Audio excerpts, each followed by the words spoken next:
Good afternoon, everybody. Happy Thursday. Welcome to the second in the webinar series of the Fuel Cell Electric Bus Training and Support.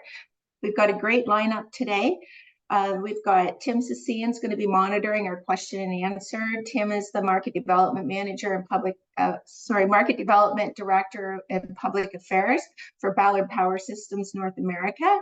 We've got Richard Cheng, Vice President of Hydrogen for Certarus on hydrogen safety and transportation. Kevin Hutton is our team lead for, Kevin Hutton is our team lead for U.S. service and after sales support for Ballard. He's going to walk everybody through the fuel cell electric bus maintenance and servicing. And Kurt Conrad is the CAO and Executive Director of SARTA. He's going to give us an overview on fuel cell electric bus operation services in cold weather. And Tim's going to be monitoring that question and answer at the end. So in the chat bubble, you can enter your questions and Tim's going to moderate those. And we're going to try to address as many as we can throughout the webinar series, but we are going to send out a circulum at the end after the webinar to the people that are registered. We've got over 300 people here today. On this webinar. We're hosting our third webinar on April 11th. It's going to be steps to secure low and no funding and additional grant funding streams to help with that fuel cell electric bus deployment and the infrastructure. We're going to be featuring Sydney Kruger from KTC Consulting and some other professionals in the funding industry to help guide you through that application process. So we're ready to kick off today. A reminder, those question and answers can be populated throughout the session. And we'll go on to the next slide. So I'm Kim Leach. I'm the Market Development Manager for Ballard. I work alongside my partner, Tim Sasseen, in the North American market, working with city fleets and port authorities and different groups that are looking to transform their fleets to hydrogen fuel cells. And we work together. Our email and contact is going to be at the end of the webinar series. And please feel free to reach out to us and we'll be glad to meet with your team and walk you through your fuel cell electric bus journey. Next slide, please. So, sorry, I guess Amazon shows up at the same time. Sorry about that, everybody. Ballard is been in existence for over 44 years. We've invested $1.5 billion in development of our PEM fuel cell technology. There's over 1 gigawatt of fuel cell products shipped today. That looks like 3,600 plus buses and trucks operating globally. 97% of uptime of heavy-duty power modules and vehicles, and 30,000 hours of product life proven in operation. We're one of the leaders in the industry. We are a global recognized company. We've got over 200 million kilometers of fleet experience and a great team with lots of experience to guide you through your journey. Do you want to go on to the next slide, please, Suhail? So why would you choose hydrogen? It's safe and manageable. It's excellent energy carrier. It's non-polluting. It's supplied as compressed gas or liquid. It's economically competitive and can also be produced on site. Has been used effectively for over 50 years, and it can be produced from various sources. And I'm going to talk about that in a minute. So the hydrogen production pathways, that's often a question that we have to address. How do we get our hydrogen? How does it have to be made? How do we secure those grants to the best possible for the fuel source that we're getting it from? So this shows you sort of the cloud of, we never talk colors of hydrogen at Ballard. We talk about the supply of hydrogen. So the best supply that you can secure is water electrolysis from renewable sources, and that obviously goes with the scale up of the renewable and the hydrogen economy. Wood pyrolysis technology for hydrogen from biomass or algae. Natural gas through steam reforming is also a good alternative option. Next slide, please. So why hydrogen? Everybody says, oh, the cost of hydrogen. The U.S. Department of Energy Earthshots initiative aims to accelerate breakthroughs from the more abundant, affordable, and reliable clean energy solutions within a decade. $1, 1 kilogram, 1 decade. So that's the Earthshot. So check that site out. It walks you through the path to that equality for $1 in the next decade for hydrogen. Next slide, please. So today there's multiple fuel cell bus offerings. We've addressed this in the other webinar, and I encourage you to go and visit that first webinar if you didn't see it, but just go back and revisit the experience that Ballard and our partners bring in the fuel cell electric bus market. There's more than 20 years of road experience, over 8 million miles in service, bus availability at 85% operational, fuel cell module availability at 98%. The buses deployed now is over 70 cities, and I'm sure another one hit the road today, and it's rapidly increasing with 125 million miles or 200 million kilometers on road experience with heavy duty vehicles. Next slide, please. So the offering that we have for our fuel cell bus operation integration is the FCEB platform, and that's a rooftop and engine bay component that you can see here. Compact, innovative design, low life cycle cost, engine bay, flat configuration, high performance, robust product, wide product offering range with a 70 kilowatt, 100 kilowatt version. Next slide, Suhail. So hydrogen, what about hydrogen? Everybody, you know, it's probably the hardest thing to go online and start sourcing out what you need to know about hydrogen. There's lots of different resources, but this is just some of the quick facts. 14 times lighter than air. We're actually made up of partially hydrogen. Hydrogen disperses quickly. It rises at over 20 meters per second at normal temperatures. Flames emit low radiant energy, less likely to move to surrounding areas. It's non-toxic. It leaks and spills don't contaminate the environment, and that's the big push for hydrogen. Less combustible than gasoline. At 1.4%, where hydrogen's 4%, and the hydrogen rises and diffuses as it goes. So next slide, please. So the hydrogen fueling options, when you're starting to look at that infrastructure, what does it look like? What do I need to do to scale up? The compressed gas trailer option, we're going to actually talk about delivery today. So it's a very great webinar to be part of if you're looking at that hydrogen journey. So gas delivery up to 10 buses. We suggest, you know, gaseous tube trailer goes through a compressor into compressed hydrogen storage tanks, goes through the dispenser and into the bus.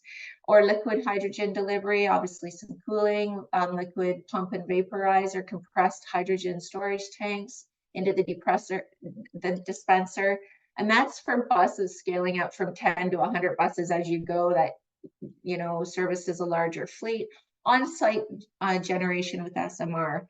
Many transit agencies look at this initially as the SMR with a compressor, compressed hydrogen storage tanks, again, into the dispenser. It's scalable process, good for large volumes. And then the electrolyzer, if you're coming off of a renewable energy grid with a compressor, scalable process, good for large volumes. So on to the next slide, please.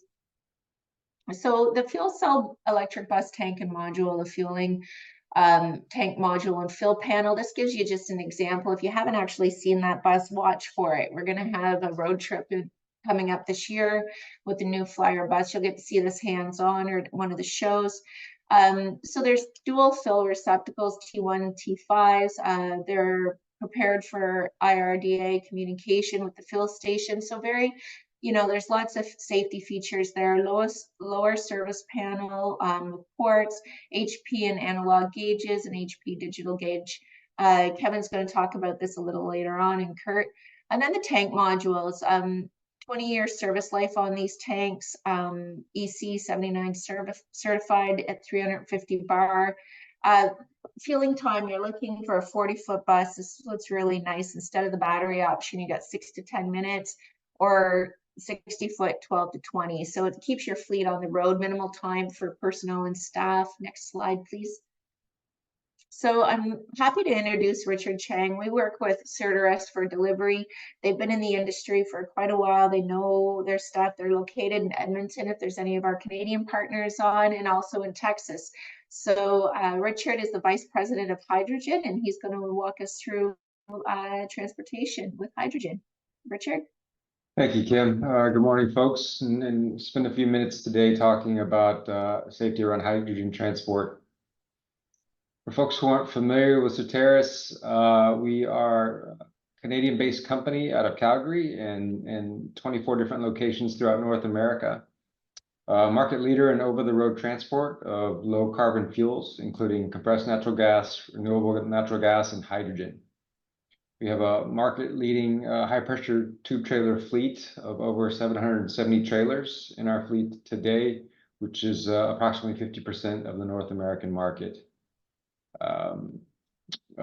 In the last 2.5 years, approximately 50 hydrogen projects to date, half of those being for fuel cell operation, and the other half blending with natural gas to co-fire in engines and turbines and boilers and various applications and pipeline as well. A closer look at the Certarus hydrogen fleet of high-pressure tube trailers. The gaseous trailers are all at 250 bar, which is 3,600 psi, ranging between 400 and 800 kilogram capacity, and a liquid trailer closer to 10 bar with 4,000 kilogram capacity. Next slide. And in terms of trailer design and aspects to be considered, all of the trailers in our fleet are Transport Canada and Department of Transportation approved for the Type 4 cylinders that hold the gases. Also, per PHMSA, the new requirements for the static rollover threshold for the center of gravity of the trailers, the entire fleet meets those requirements. The trailers have a manual ESD valve. They also have fire protection valves, which are in-car valves that are actuated in incident of high heat. Overpressure protection with PSVs and whip checks for the connections of the hoses. With regard to equipment design for our pressure reduction skids and blend skids, can we go back to the previous slide? So thanks. The equipment design is focused around ASME B3112 for the material compatibility and piping design, and CGA G5.5 for the vent design, and NEC Class 1 DIB 2 Group B for all the electrical and instrumentation. Next slide. And in terms of equipment layout and siting at a project site, we follow NFPA 2, which mirrors very closely to BNQ 1784. All equipment must be grounded and bonded, ideally together on a grounding grid if available. For the majority of the projects, we do have a HAZOP and a PHA that we go through with the customer and all parties involved, which can range from 1 to 4 days, reviewing the entire system in the process. With respect to driver safety, Certarus's fleet currently accumulates about 1 million miles per month of delivery of trailers. So we do have continued training for all of our in-house and third-party drivers. We do monitor with the GPS and accelerometer the behavior of the drivers in terms of hard stops and hard acceleration. We do have internal and external facing cameras for the safety of our drivers and the folks around us. The internal cameras, the inward-facing cameras also watch, I guess, facial recognition and watch the characteristics of the driver. So if there's distracted driving events, that is accounted for on a scorecard for each driver. So Certarus does take it very seriously to the point where we do give financial benefits to drivers who have 100% on their scorecard for driving, certainly to incentivize everybody to drive safely as opposed to rush to get to the site. With that, I'll move to any questions. I guess, are we doing questions all at the end? We'll do questions at the end, Richard, but what an impressive looking fleet you guys have. And it's nice to see the company growing, especially with the push in hydrogen right now. So congratulations, and it's great to have you here today. Next, we have fuel cell electric bus service and maintenance. We've got Kevin Hutton, and many people in the transit industry would know Kevin if they have a hydrogen fuel cell bus fleet. Kevin's the team lead. He's U.S. service and after sales support for Ballard. Great resource to have in our team and years of experience to bring to the table in the presentation here today. Thanks, Kevin. Thanks, Kim. Good afternoon, everybody. So starting a new FCEB bus fleet, the sequence of events for a new fleet. Obviously, we want you to help you prepare your facilities for the arrival of your buses. We offer training of technicians. We also have a customer portal that is kind of like Ballard's library of documentation, work instructions, things of that nature. You can connect to that and actually get a lot of information from that. Expectations for service and support. So from your maintenance facility requirements, if you're already operating natural gas buses, the change outs or the additions you would have to do would be minimal. But one of the things we need is sensing, ventilation, and X-proofing. We need the fuel cell module workspace, and we have recommendations for on-site inventory. We have what we call a recommended list of spares that you could procure. And in the fuel cell module training, as well as leading the team, I'm also one of the Ballard trainers. And we offer 3 levels of training: Tier 1, 2, 3. Tier 1 and 2 training is usually done at the same time. The duration is a 3-day in-class, hands-on theory, 3-day session. Class sizes, we usually recommend a class size of 8 persons because we get maximum engagement when we have that size of class. And then we do work with the transit authorities to schedule on-site training. We have a thing called a training module, so it's the actual physical module. And when it's out of the bus, so you can open up covers and things of that nature, you can see what's inside the fuel cell module. After you've done your Tier 1 and 2 training, our recommendation is after about 6 months of exposure for people that have people they call super techs or one of your advanced technicians, we offer a Tier 3 training, and we allow them to be able to look at data, review data, and actually be able to get to root cause of problems on the fuel cell module. And then our next thing, when to train, our recommendation with that is usually close to deployment time. If we train you, as an example, 6 months prior to your deployment, some of that information gets lost because the persons haven't been touching the fuel cell module or working with the fuel cell module. So it works really well if we get close to deployment time. And then just move on. Thank you. Daily operations and maintenance, so refueling, parking, starting up summer and winter activities, schedule maintenance, monthly checks, schedule replacements over lifetime.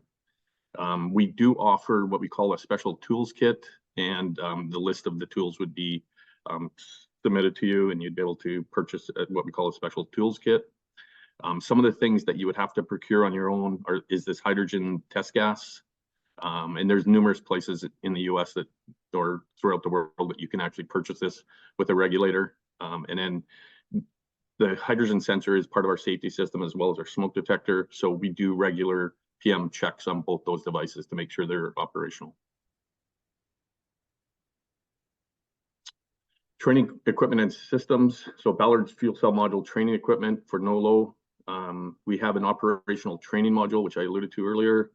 We have control systems training board. We have 3D virtual module training software, augmented reality, technician communication tool. We have a module test stand, and we have training posters.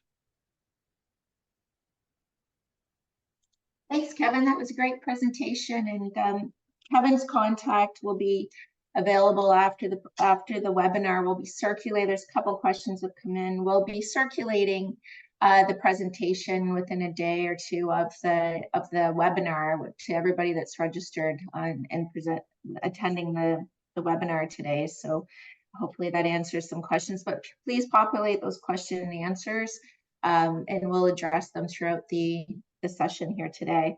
So next we have Kurt Conrad. He's the CIO and Executive Director of CERTA. Pleased to have you here, Kurt, and he's going to be talking about fuel cell electric bus operation, service in cold weather. So welcome aboard, Kurt. It's all yours. Thank you very much. Next slide, please. Here's our fancy dancy little logo. So some key facts about CERTA. We transport about 2.8 million passengers a year. We have about 220 employees. There's our budget. We do express routes to Akron and Cleveland, and we have about 30 routes. In actually with their express routes and other services, we're servicing 4 counties here in Ohio. Next slide, please. Here's some of the operational things we're getting with our bus. We can go up to about 300 miles in a day, which pretty much is 90% of all routes in the country are under 300 mile. We operate them every day. We're at about a 15-minute fill. You can get that down to about 6 minutes if you do pre-cooling on your fueling. We're getting about 7 miles per gallon, so to speak, on our vehicles. I have seen as high as 9, and that's about compared to 4 with diesel. In this program, there's a lot of information that NREL has put together on the website, an evaluation of many fuel cell bus fleets in the country. If you want to go to their website and find it out, it goes into mileage, uptime, and a whole evaluation of the fuel cell buses. Next slide, please. This is actually what our station bus looks like. We have expansion capabilities to put in 4 more dispensers. We should be able to get about 50 or 60 vehicles through in a refueling. This station refueling, you can see in the background, it's a liquid tank. The tank in the background holds 9,000 gallons of liquid hydrogen. Kind of a funny thing about hydrogen, they actually deliver it in gallons, but the gauge on the tank says how many feet are in it, but it's actually dispensed in kilograms, and the pressure is measured in either bar or megapascals. So if you're getting into this, you're better understand all your metrics in measurements, because there's a lot of them, and depending on if you're using the imperial or metric system, and even with metric, there's other measurements. So it is kind of funny. You have to learn what a megapascal is, and it's interesting measurements. So just a warning there. Next slide, please. Here is two of our paratransit fuel cell vehicles. These are the first ones in the country. We're running them now, and we're getting about 300 miles on these also. Next slide, please. You can see the fuel cell back there. It is the black box. I think they've explained it before, but it's interesting. People will open up the back and expect to see the diesel engine, but that's all there is. Next slide, please. This is just the fueling port. The one thing you do need to do, you get that thing to the left is a grounding port, and it actually grounds when you're fueling. Next slide, please. So this is in the summer. You can see the green trees back there. But the operation of a fuel cell bus pretty much mimics what you're going to see in the diesel world. What we have experienced is kind of ironic, but because it is electric drive, you have instant torque, and we actually find, because of the electric drive motors, we have better traction in the winter, which is kind of a side benefit. We find these buses don't slide as much as the conventional vehicles. The other thing that is that you'll find with this bus versus potentially the other electric bus, a battery electric, you're not going to see a degradation in the power or the energy, so to speak. While this vehicle does have batteries on the vehicle, the batteries only operate as a interim storage for power. It's kind of just a stopping point, so to speak. Whereas in the battery electric bus,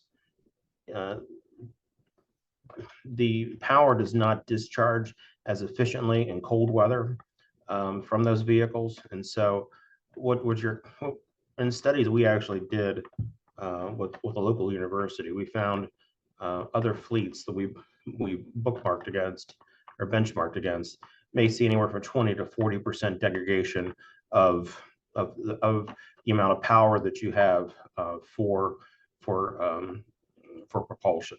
Now you are going to see somewhat of a degradation in the fuel cell vehicle between whenever it's compared to 0 degrees compared to 60 degrees outside, and that's because of the use of the HVAC systems and the heating and cooling of the systems.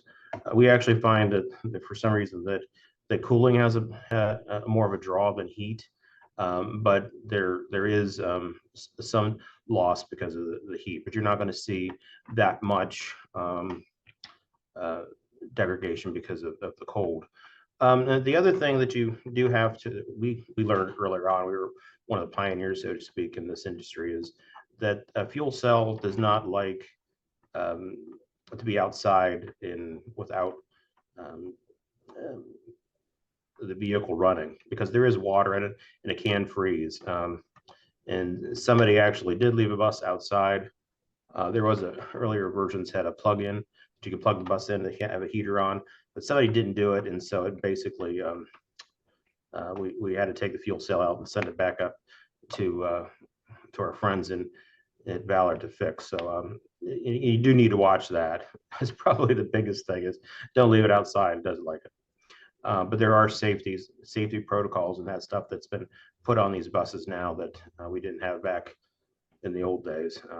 And if somebody from Ballard wants to go over that, he probably can a little bit. There's more bells and whistles and alarms on them now. But generally, what you're going to find is these buses really don't mind the cold. They operate pretty efficiently. The batteries that are on this bus, like I said, is discharging. Basically, is discharging power that is generated during the regen, because these are a hybrid vehicle. When it slows down, that electricity is going to be stored in those batteries. Next slide, please. This is just you can see there our station. Just kind of an aside on station design. I know we're supposed to be talking about cold weather, but you can see the plates that are down front. We basically trenched open plate our plumbing to avoid, this week you put the concrete down and next week you dig it up because you need to do something with it. So I would suggest you take a look at that also in your station design. Next slide, please. This is just another view of our station. One other kind of as a side with cold weather, what you're going to find is, if you go back to your high school science class, that energy makes molecules go faster, so to speak. And when it goes faster, that means it's taking up more room, and you can't really fuel your tank as efficiently when it's hot outside as it is when it's cold outside. So in some ways, staying to their Canadian design, they like it when it's cold outside because you can put more hydrogen in the vehicle itself. Another little thing is that tank that you see there is at minus 423 degrees. And it actually has to go and evaporate, and that's what that front silver thing is. So there is a lot of cold temperatures around hydrogen that are there anyway. Go to the next slide, please. One thing we found out too is this is actually a Nikola truck. It's kind of in there is just an interesting story. We got a phone call from Nikola, and they said, "Yeah, we heard you had a hydrogen station." We're like, "Yeah. Can you fill a truck there?" I said, "Probably." "Do you take credit cards?" "No, we don't." And so we figured out another way to build them. They were doing some testing here in Ohio, and we were the only hydrogen station that was within like 300 miles of where they were testing. So they literally drove a flatbed up here, and we filled it for them. And if you go to the next slide, and I guess it's the word got out, and then the next day, Hyundai brought their truck and filled it up too. So we do buses and trucks here at our facility.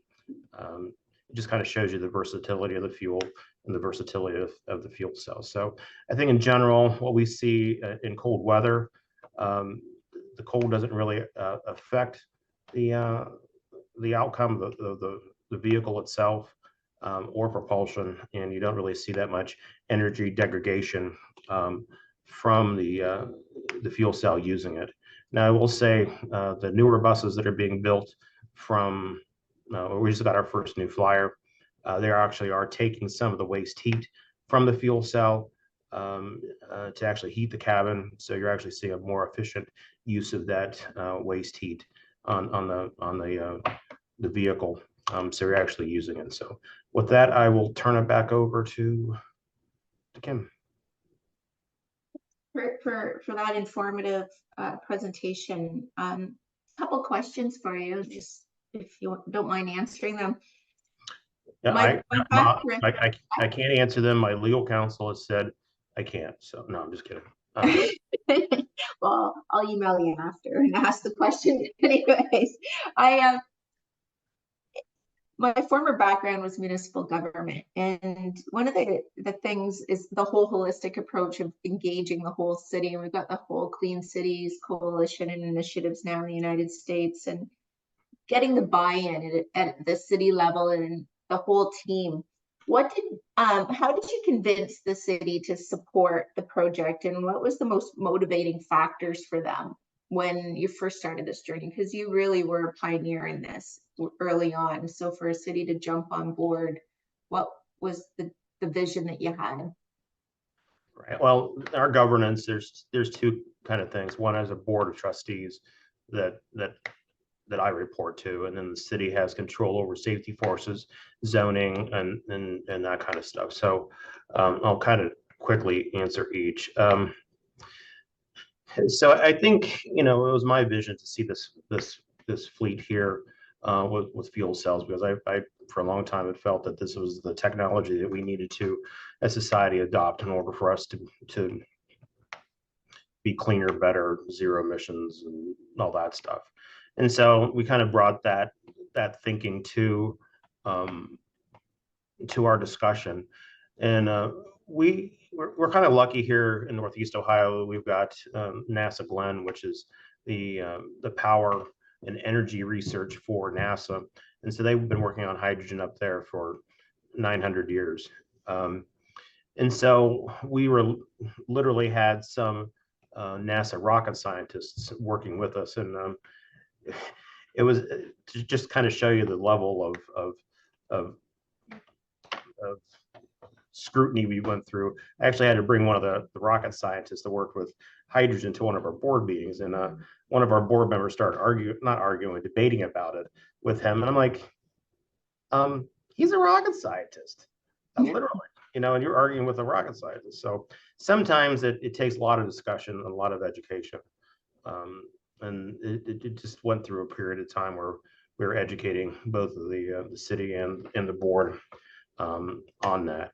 The other thing with the zoning, we had to make sure that people thought that it was safe, that stuff. They're always afraid of the Hindenburg or all of that nonsense. The one good thing is that Hindenburg happened so long ago, they're not teaching in high school history anymore. So fewer and fewer people were asking about it. The other thing too, we instituted a thing here at SARTA. They bring up the Hindenburg, we write you up and discipline you. So that's starting to go down more and more. So it's just having open houses, working with the engineers, the safety forces, the zoning, bringing them in here, working with them, and that kind of stuff. So there's a lot of hand holding that kind of happens. I will tell you one other little story. We're meeting with the fire marshals, and they were going back and forth about what was safe and how you could do it, and you couldn't do this. And we had actually brought a consultant, one of the top in the country. He started kind of debating him, and he goes, well, I wrote that part of the fire code. After he said that, they kind of stepped back a little bit. So sometimes you do need to have rocket scientists. The best resources you can get is something you need to do when you're trying to bring your community and your board along. Sorry for a long answer, but. No, that's great, because you've answered a lot of the questions that people would have. And, on the emergency management side, it's a whole team approach, addressing what the emergency management plan is. And that's a bigger picture, as we start to look at the future and climate change. And what that means. You know, is that infrastructure effectively going to be able in the future to power a stationary power project during a critical event, a critical climate event when we have a power outage? You know, what does that look like? So 10, 15 years from now, that infrastructure could effectively sustain the community as a whole. And that falls under emergency planning. So absolutely. What do you feel is the best approach in addressing the budget early on? Because as technology is starting to deploy itself and frequency of deployments, obviously the price is going to start to reduce, or just consumption is going to drive prices a little bit different. Looking at what that future budget planning is in your capital budget, how did you address that? Well, that's a good question. I think when the price of hydrogen lately has increased, when we first were looking at it, it was about half of what it was now. So that there is some volatility that's happening in that marketplace. But at the time when we first went in with the efficiency that you get, the price is about on par with diesel on a per mile basis. But we are hopeful that, like I said, that the hydrogen hubs and that stuff will push that cost down. I think the other thing, you're going to have to plan for a premium on these vehicles. I mean, you're probably looking at 20 or 30% premium over a diesel vehicle.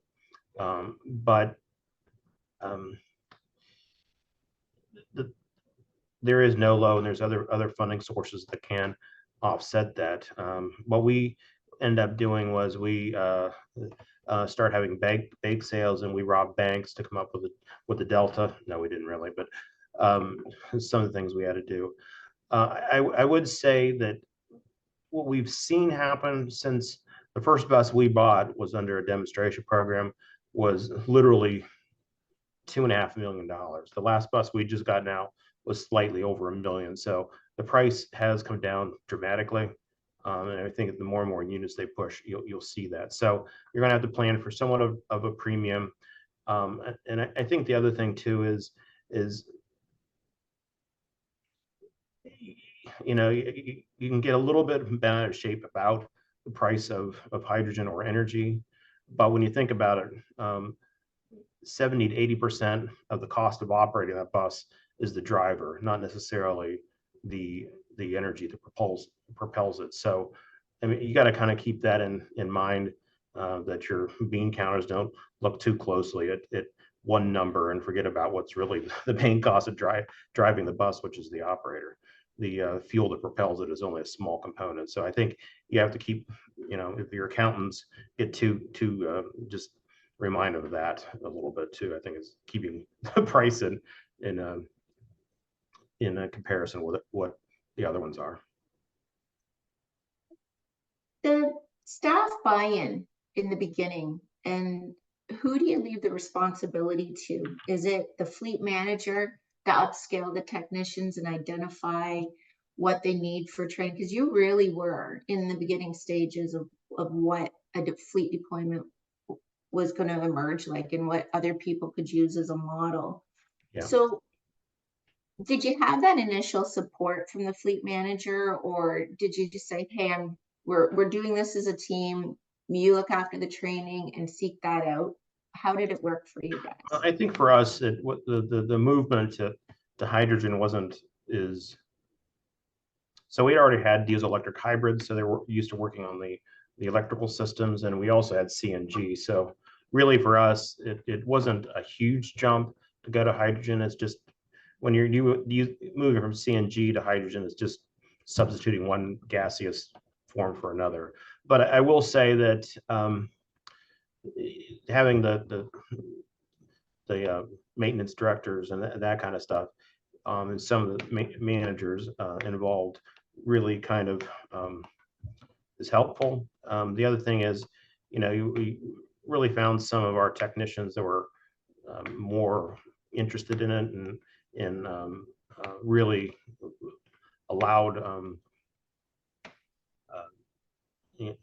that really were advocates. And then I think that probably the last thing we did was introduce the higher pay rate for individuals that could work on the fuel cell bus. So at the last, you can have parties and all that stuff and have people encourage them. But at the end of the day, if we pay you more to want to work on this stuff, people will go down to it. So if donuts and parties don't work, then just bribe everybody. That's kind of what we end up doing. Absolutely. Codes and standards in the beginning were, where were they? Like, who did you go to? I know myself, when I went on to start looking at preparing the presentation, I was like, Ballard, we're industry leaders. We have a set standard. We have great resources. But the central clearinghouse, where do you go to for a transit agency that's looking to scale up? What would you suggest? I think you do what we did is we went to California and stole stuff from Sunline and AC Transit in Oakland. California was probably one thing we did. The other thing we did, like I said, is when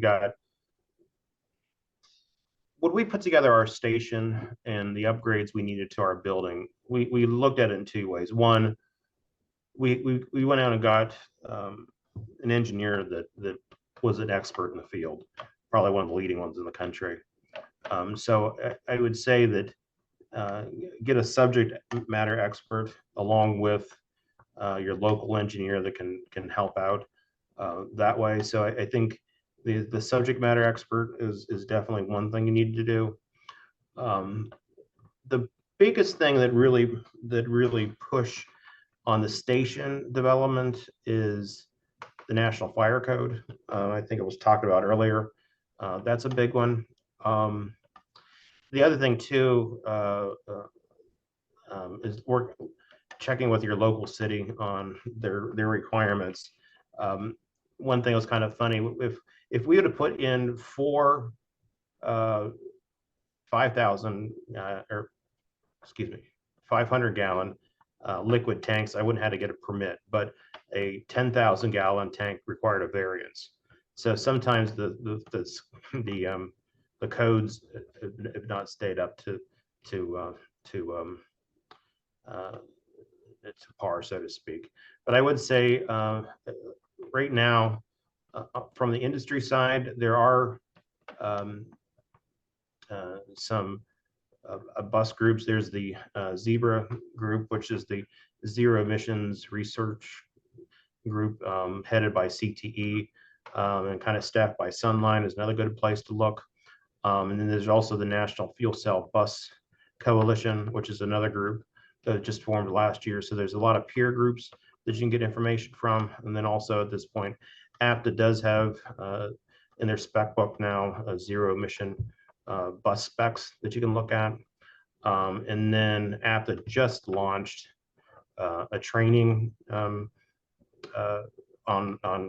maintenance and that stuff on a zero emission techs. So those are some other places you can look for assistance on specs and training. That's great information. Thank you for that, Kurt. It's handy to have.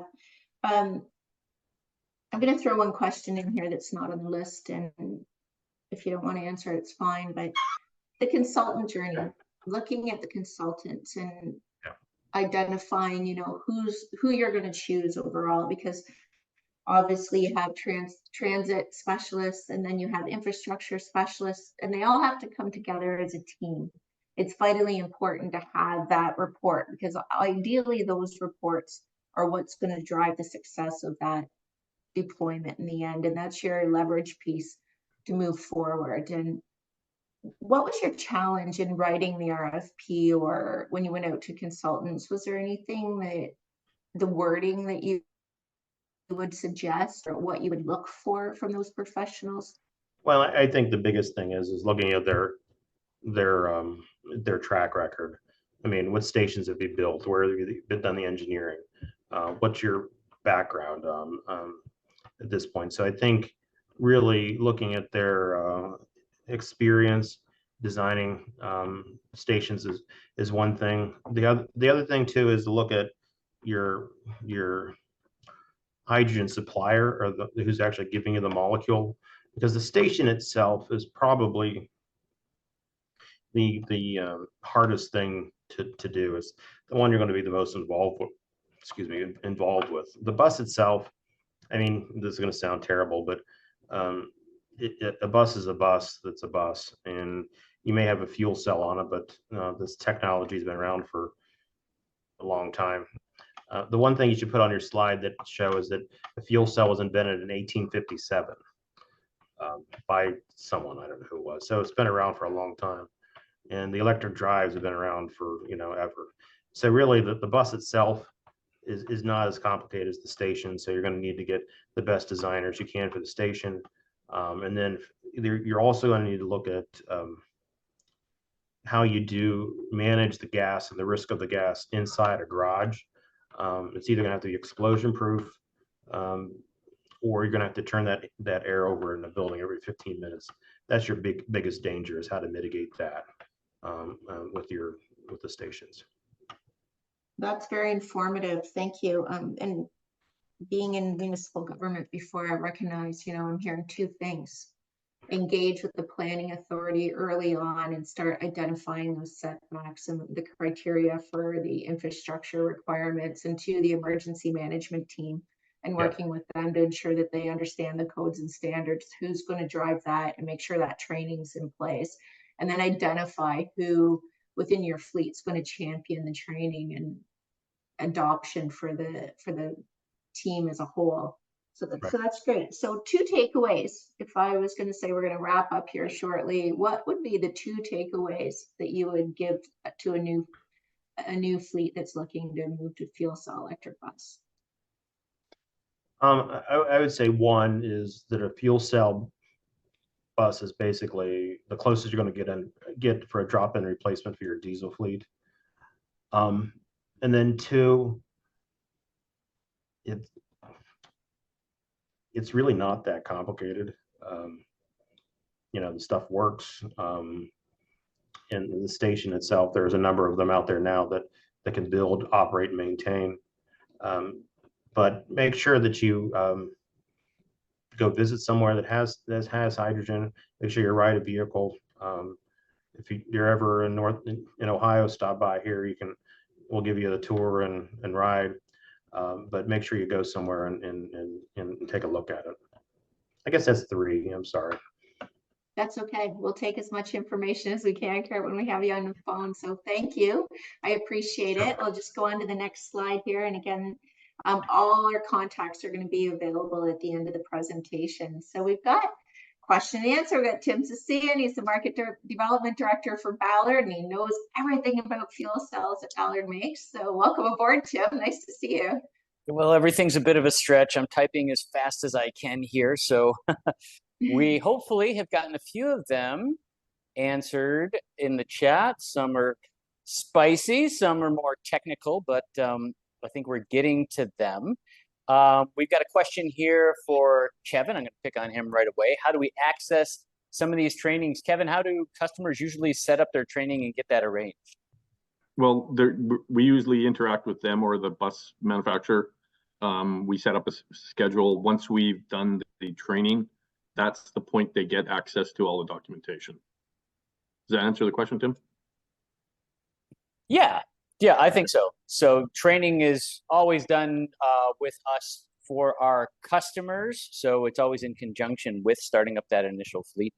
So yeah. And the coordination of that is usually done with the customer and the bus manufacturer. Right. Now, I know we do offer training in Europe. I don't know the details of that. Somebody's asking about training in the UK. Can you say anything about that? Yeah. So our division in Denmark, Hobro, Denmark, they would be the base of where the trainers would come from, and they would be providing training to the European customers. Excellent. Richard, I'm going to kick this over to you, even though it's a little bit off topic for you. Can you say something about the comparison of weight and capacity of CNG tanks to hydrogen tanks? I know they're extremely similar, but I couldn't say exactly how they vary. Yeah, design-wise, the cylinders themselves are very similar. They have sometimes the identical cylinder can be used for both gases. And in terms of overall capacity and distance for the engine, that varies from design to design. But I think as an OEM, they tend to try to target, you know, the 300 to 400 mile range, and some with even more that you mentioned. So I would say it varies, but they try to make it close to parity. Excellent, thank you. I'm going to hit some of the refurbishment questions. People have been asking about that, about lifetime and refurbishment. We do try to hit the same life cycle as a diesel engine with about a 6-year refurbishment schedule for transit buses. And those refurbished modules, yes, they have the same lifespan as the original module. So that is the intention with a refurbished module.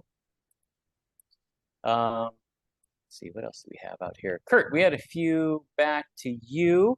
Somebody wanted to know about your price of hydrogen. Can you say a little bit about what you're paying for hydrogen? Yeah, we're about $9 a kilogram. I will tell you, we went out to bid. We saw as low for only the molecule as low as 5. But when you start adding on O&M and that stuff, that's what pushes that up. Gotcha. Can you say something about OpEx comparison between your hydrogen fleet and the rest of your fleet? Yeah, you're going to see the price for maintaining both are about the same. Some of the parts on the fuel cell bus are more expensive just because of, you know, I can't go down to AutoZone and get a hydrogen compressor. So that's going to be a little bit more expensive. Some of the filters and stuff are a little bit more expensive just because, you know, if you're taking air intake to a diesel, it's going to get dirty anyway, so it doesn't care. The fuel cell likes everything be nice, neat, and clean. It's more like the Goldilocks. So you have to make sure you use the right filter. We've had experience where you use the wrong filter, shut the whole thing down because it's taking too much dirt from the outside. So that's one thing. But overall, I don't know if I got the exact right number, but in a diesel bus, there's something like about 10,000 parts, worth as a fuel cell bus, there's about 5,000. So you have half the many parts. So eventually that's going to impact the cost of maintenance also over time. Yep. Yeah, thank you. You've got a fuel cell paratransit bus as well. Can you say a little bit about your experience with that and who made it? So it was a Ford. It was a Ford Transit body. I will tell you that the fuel cell maker was not Ballard. We should have used you guys, but we didn't. The integrator was a US hybrid, and it came together that way.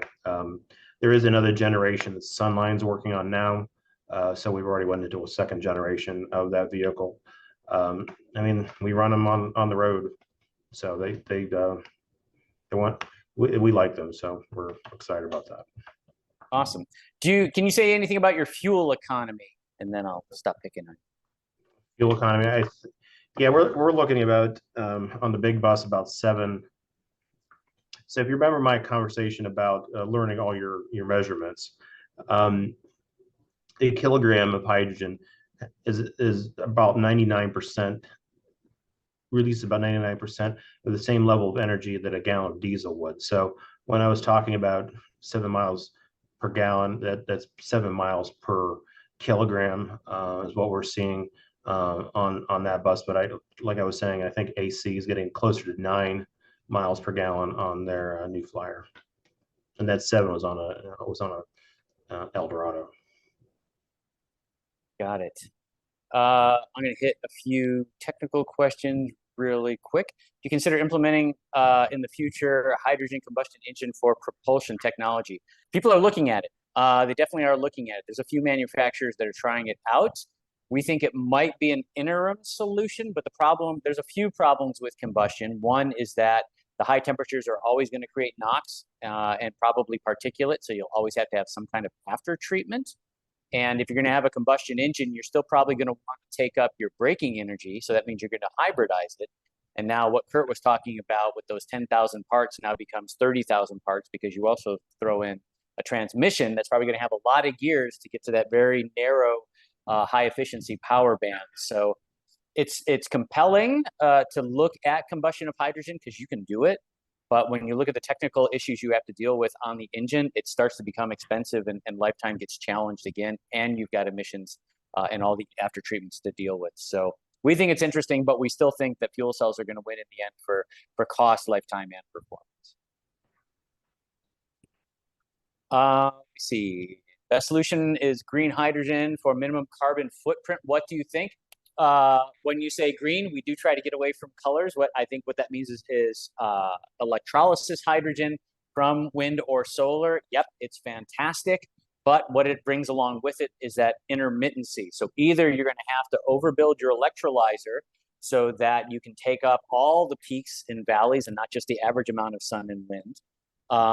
Or you're going to have a very large battery bank to buffer that. There's downsides with going just with solar and wind that mean you have to build more stuff. There are people that are looking very seriously about hydrogen from nuclear, if you're friendly to that, because it can help with the variability on the grid where they can run those things at constant output.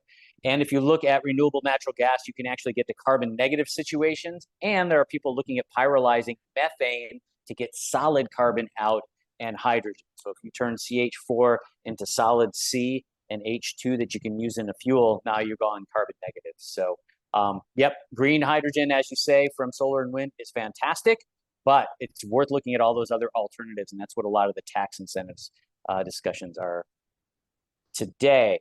Retrofit, there's been a few questions about retrofit. I've thrown out a suggestion to talk to Complete Coachworks. They've done this before. Kim, I think there's somebody in Canada that's doing retrofits as well. If we don't have their name right now, we can send it out to you too. Just email Kim or myself. Lifetime of fuel cells. So yeah, 20 to 30,000 hours, 6 years, whether it's new or refurbished. Cost benefit of using fuel cell versus diesel. Where you will save money is in the long term in repairs, as we mentioned before. Those fewer number of parts mean fewer things to do. You don't have fluids that have to be replaced. It's a much cleaner environment and much easier to work on, and ultimately should be cheaper for your savings. Once we get to hydrogen that's $5 or less a kilogram, which is coming very soon, your fuel costs will be cheaper as well. Capital costs, we look to see our capital costs for a fuel cell electric bus being the same or cheaper before the end of the decade. Remember also that diesel and hybrid buses are going to get more expensive. We've heard that even some of those engines are going to be discontinued. So it's going to be difficult to stay on the ICE route for a number of reasons. We use graphite plates in our fuel cells. Thank you, smart fuel cell person. We don't use steel plates because graphite lasts longer. It makes them a little bit bigger, but we found ways to shrink that down. And since the early days of the program, we've gotten smaller and lasting longer and higher efficiency, everything that we need to do in order to be competitive with and better than combustion engines. Kurt, I'm going to go back and hit you one more time with prices. From David Lawhorn. If SARTA has seen hydrogen prices double since they started, why would we think prices would go down with more production? Hasn't production been increased already by the new technology? Prices have went the other way. I have my opinions on this. What do you think, Kurt? Well, I think with the Biden administration's $50 billion earth shot for hydrogen and trying to get it down to $1 a kilogram is really the kind of the game changer that's happened.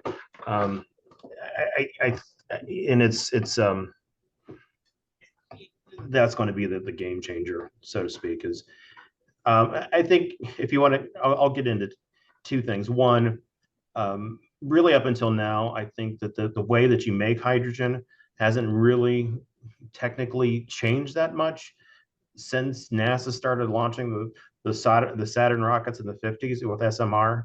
Is a big thing, and so now we're starting to see more and more advances in electrolyzers and ways that we can make hydrogen that's cheaper. And so I think with the technology moving with the hydrogen hubs in this, you're going to see that number go down just because it's going to go down because of new research and new ways to make it. Yeah. Thank you. There's a few requests for information. We will have all of the webinars and all of the presentations available. We're going to have those up, I believe, on a website. And certainly if you've registered, you'll get the links for all of those, for all 3 webinars.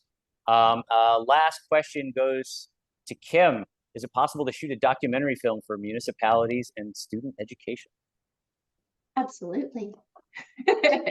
There's a lot of great resources out there, especially depending if you're on the American or Canadian side, but check out the Clean Cities Coalition and the DOE. And then you can also check out on the Canadian side. I know we have a couple participants there. The FCM has a lot of information, QTRIC, some of the other fuel cell electric bus associations also have information.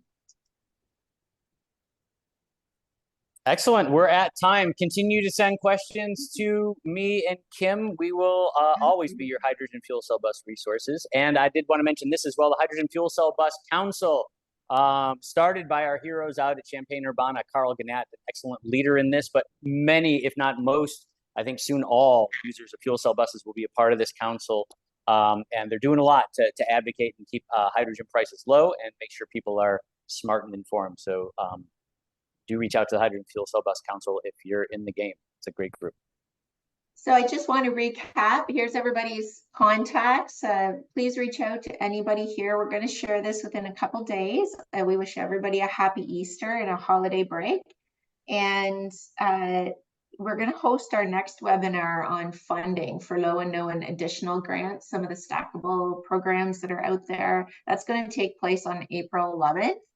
So we encourage everybody to sign up for that one. And again, we've had great attendance. All the webinars are going to be saved in the resources and emailed out to all the participants. So again, thank you. We're right on the hour. Thank you, everybody.